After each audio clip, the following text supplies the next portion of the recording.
vispār daudz pasākumu, bet es nevaru šogad atcerēties.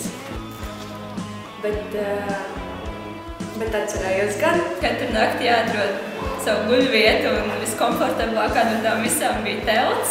Augsts laiks, lietus. Pēc tam pārsals gājas uz kojām, viss drēbes izmet miskastēm, tikai tu gāji mazgāties.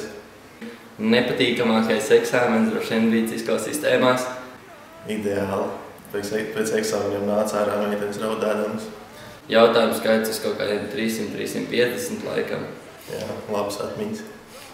Mana labākā mācība vispār, kurš mācos Vidzemes augstskolā, ko es esmu ieguvis.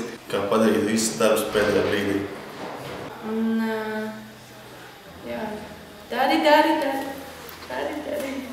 Beidz mūdēt sāc darīt, un tad beidzot arī lietas notiksies. Topošais šī gada absolventi. Aicinām tevi uz šī gada kopā būšanu. Dižvakaru. Apvelc ar sarkanu. Šī gada 1. februāri, 20:00, Vārā Čiliem. Es būšu.